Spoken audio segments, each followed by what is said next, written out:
Hey guys, welcome to success की 98। आप सभी का बहुत बहुत स्वागत है हमारे यूट्यूब चैनल सक्सेस की 98 में। और हम देख रहे हैं आज क्विज नंबर 47। जी हाँ, अगर बात करें पुराने क्विज की तो क्विज हम लोग ने अटेंड किया है अभी तक 46, जो कि आपके आने वाले एग्जाम के लिए सारे के सारे क्वेश्चन बहुत ही ज़्यादा इंपॉर्टेंट थे। अगर जिन बच्चों ने अभी तक हमारे इस सारे वीडियो को नहीं देखा है वो प्लीज़ हमारे चैनल के प्लेलिस्ट में जाकर वहाँ पे आप लाइफ साइंस के फोल्डर में जाएं और वहां सारे के सारे जो क्विज हो चुके हैं अभी तक 1 to 46 वो अटेंड कर लें। ठीक है, ताकि जो नंबर ऑफ क्वेश्चंस हैं आपको मिल सके। तो आज का जो हमारा क्विज है यानी 47, ये कुछ मिलता जुलता क्विज है आपके जो एग्जाम ग्रुप डी का और CHSL का हो चुका है उससे। जी हाँ बच्चे, हम बात कर रहे हैं आपकी जो SSC की बात एग्जाम हुई है और जो RRB एग्जाम होने वाली है रेलवे की, उनसे रिलेटेड कुछ क्वेश्चन लेकर आए हैं आपके लिए क्यूज में। तो क्यूज में हमारे साथ बने रहिएगा लास्ट तक और पूरे वीडियो को देखिएगा, क्योंकि ये चल रहा है जीव विज्ञान का क्यूज नंबर 47। जी हाँ, वीडियो अच्छा लगे तो जरूर लाइक कीजिएगा। चलिए तो देखते हैं आज हम पहला सवाल क्या है। देखिए, total number of the bone found in the man, मानव में, मैन इन द सेंस की यहाँ मनुष्य की बात हो रही है। ठीक है, ह्यूमन कह सकते हैं यहाँ पे। ठीक है, मानव में पाए गए हड्डी की कुल संख्या। तो ये तो सबको को पता है ना कि किसी ने सुना भी होगा किसी को कहते हुए कि तेरे 206 हड्डियां भी तोड़ दें तो कम नहीं होता। ठीक है, पर ये आंसर है 206 इसका। ठीक है, तेरी सारी की सारी हड्डियां टूट जाएंगी पर 206 हड्डी नहीं तोड़ पाएंगे। ठीक है, ये बहुत मजबूत होती है हड्डियां मानव शरीर की, इसलिए इसका आंसर है बच्चे बी।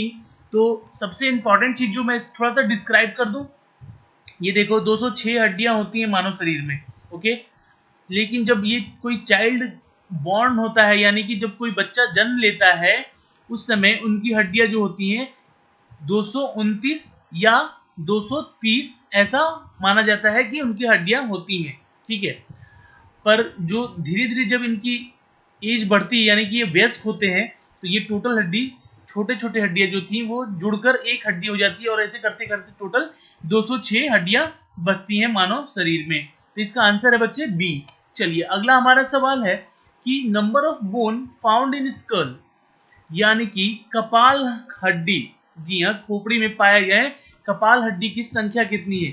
तो मानव मस्तिष्क की अगर बात करें, ठीक है, तो जो हमारा फोरहेड होता है ना, फोरहेड जो होता है हमारा ललाट होता है जो हिंदी में कहे तो, ठीक है, तो ये जो ललाट होता है हमारा फोरहेड, ये हमारा कहलाता है क्या, कपाल हड्डी। जी हाँ, तो इसमें होते हैं टोटल कितने, तो 8 हड्डियां होती हैं बच्चे। ठीक है, नोट कीजिएगा, इंपॉर्टेंट है। इससे जुड़े कुछ और क्वेश्चन बता देता हूं क्योंकि क्वेश्चन में कुछ भी पूछ सकता है हड्डी से रिलेटेड अगर है तो देखो मानो अगर मस्तिष्क की बात की जाए तो जो टोटल हड्डी होती है वो 29 से 30 हड्डियां होती हैं। ठीक है, जिनमें से कि 8 होती हैं कपाल की, 14 चेहरे की हड्डियां होती हैं। ठीक है, 6 जो होती हैं वो कान की हड्डियां होती हैं और 2 जो हड्डियां होती हैं वो अस्थायी हड्डियां होती हैं जिनको कि सुनने और स्मेलिंग के लिए भी जो नाक की हड्डियां होती हैं ऐसा कुछ करके। ठीक है, ऑक्सीपिटल और पास पार्श्विका, ठीक है, ये 2 हड्डियां होती हैं जो कि अस्थायी हड्डियां होती हैं। ठीक है, तो ये हमारे टोटल जो होती हैं 30 हड्डियां होती हैं मानव मस्तिष्क में। ठीक है, चलिए अगला हमारा सवाल है कि pair of ribs found in the man. चलिए इसका आंसर आप कीजिए, कमेंट कीजिए नीचे जाकर।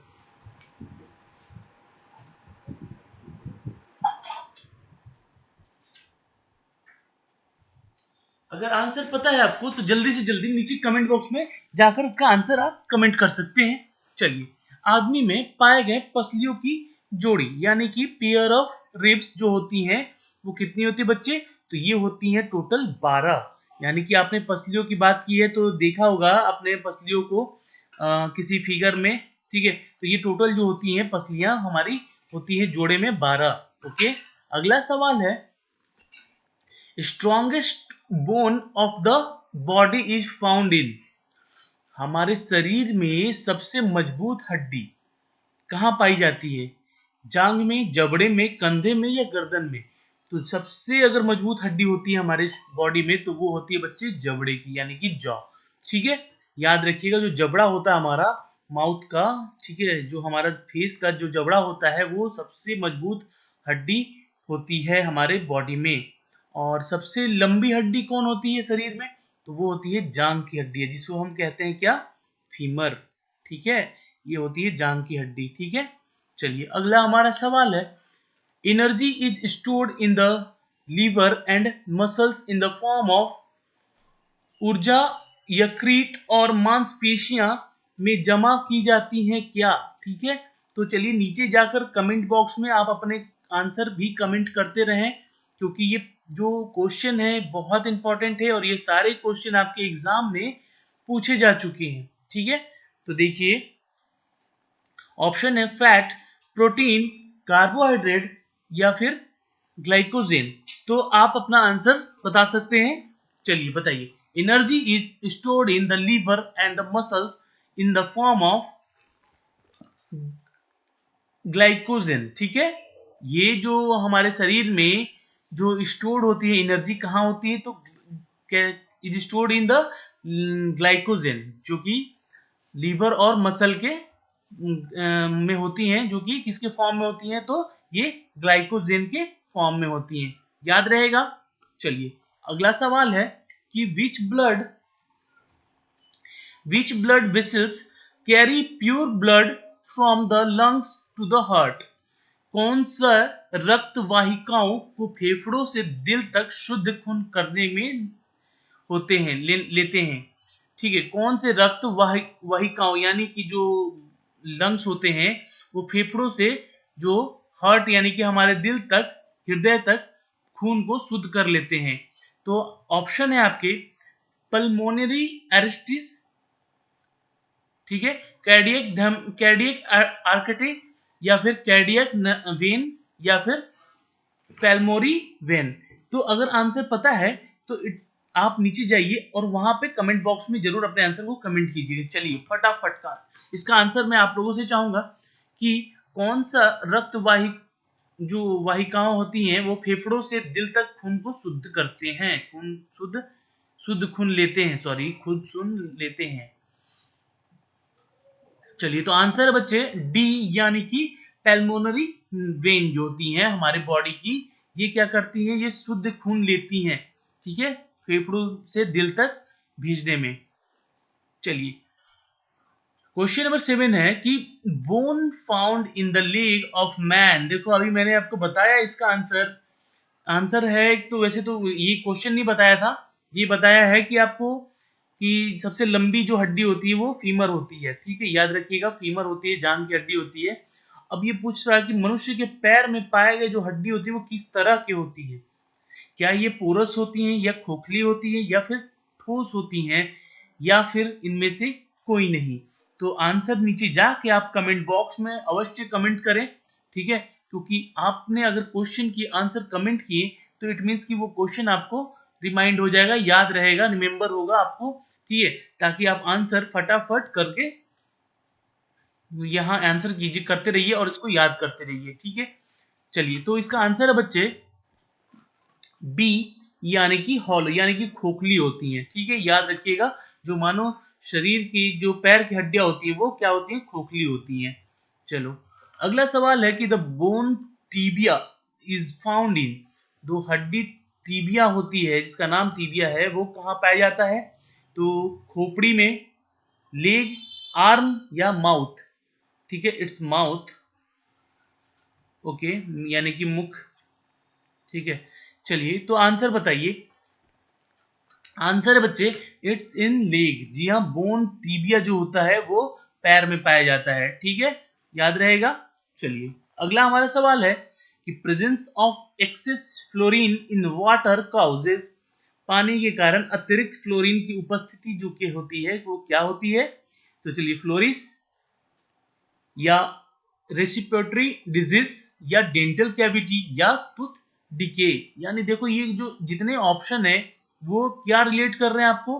तो आपके दांत से रिलेट कर रहे हैं। ठीक है, जितने भी ऑप्शन है, तो पानी के कारण अतिरिक्त जो फ्लोरीन होती है, फ्लोराइन होती है, वो की उपस्थिति जो होती है वो होती है आपके श्वसन रोग में। जी हाँ, ये श्वसन रोग में होती है।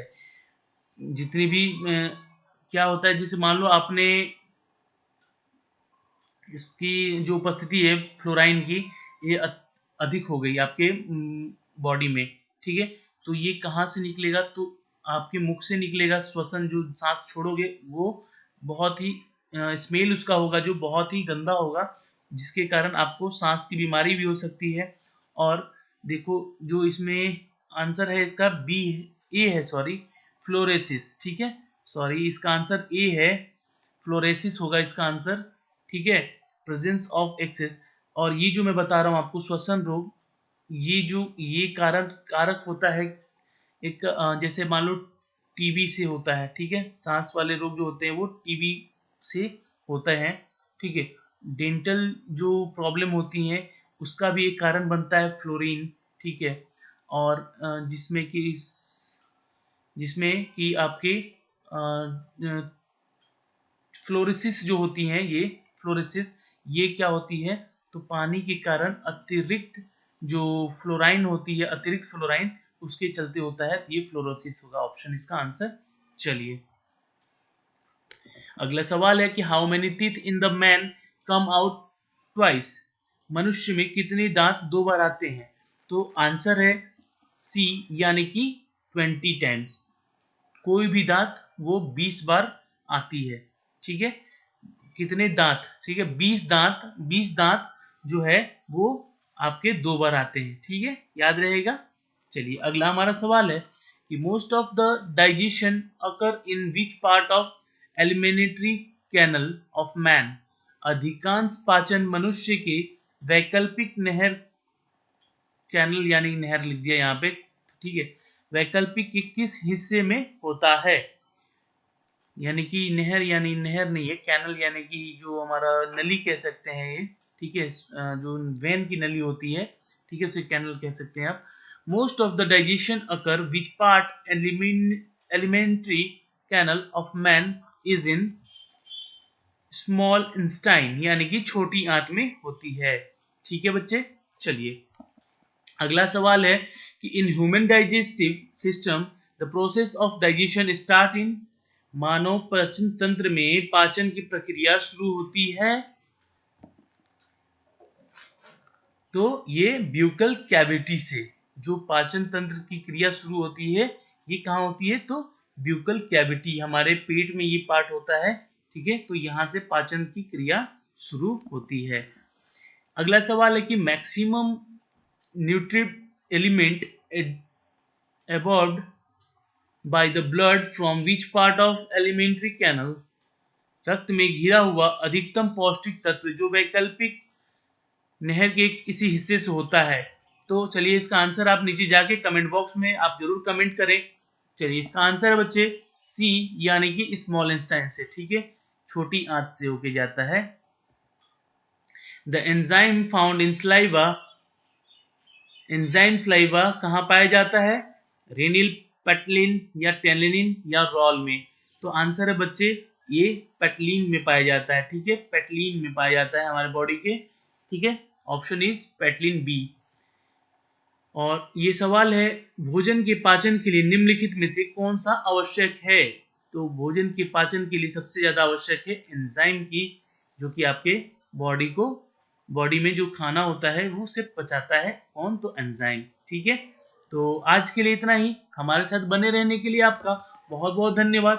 देखिए वीडियो को शेयर कीजिएगा ताकि सारे के सारे क्वेश्चन आपके दोस्तों को जा सके, और साथ ही साथ सक्सेस की 98 को सब्सक्राइब कर लीजिएगा ताकि आपके जो सारे वीडियो हैं आप देखना चाहें तो हमारे प्लेलिस्ट में जाके आप वहां से देख सकते हैं, ठीक है। तो आज के लिए इतना ही, मिलते हैं कल आपसे एक नए वीडियो में, तब तक के लिए धन्यवाद।